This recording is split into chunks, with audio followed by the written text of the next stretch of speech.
My colleague Cathy Mohlahlana is at Eskom's headquarters, Megawatt Park, here in Johannesburg, with the latest.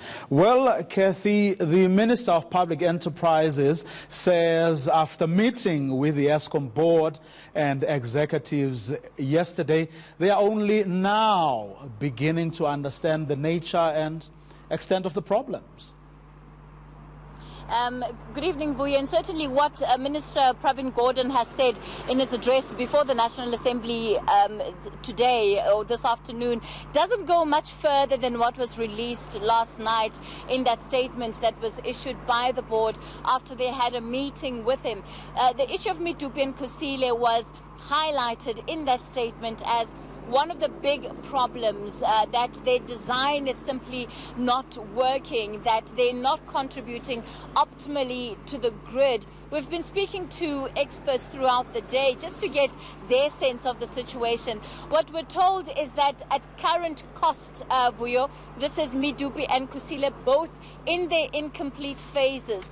Their cost perhaps at completion will be about 10 times the World Bank average for power stations their size, and currently they're operating or supposed to be operating at just over 50%. And you know, this call for an audit that's expected to take about 3 months, where exactly will it leave us once we know pretty much what some experts say is available within the finances of Eskom? So they're pointing to issues of maintenance. They say that the maintenance budget of Eskom had been cut last year once the new board took over, and that perhaps was also part of the beginning of where we are today. Of course, they're the 7 power stations that are currently unavailable to provide any kind of electricity. And so as it stands, we're waiting to hear from Eskom. They said they would issue a statement within 24 hours of the previous one. The last time officially that we heard from them was last night. So perhaps going into tomorrow, they will tell us what exactly their plan is. But as it stands, load shedding is anticipated at the very least until towards the end of the week.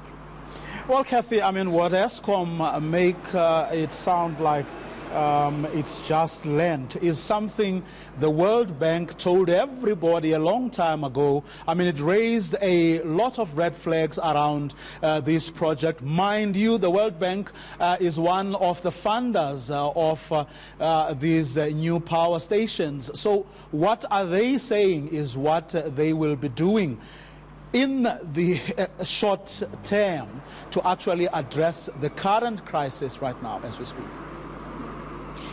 You're absolutely correct, Vuyo, and some of those red flags were also raised at every stage that the costing for these power stations went up. And we're dealing with a situation here where there have also been issues of gross mismanagement of funds, lots of corruption taking place that has exacerbated some of those initial structural issues that they were going to be up against. So as it stands, then you also have a situation where politicians are now entering the fray and saying that there must be sabotage at play here. And interesting that the minister did not at all link any of the problems that Eskom is facing to sabotage, but really, as he points out, structural, operational and financial problems. In his own words, he said that Eskom is in crisis. And so as it stands, there are no clear concrete plans, at least that have been shared with the public,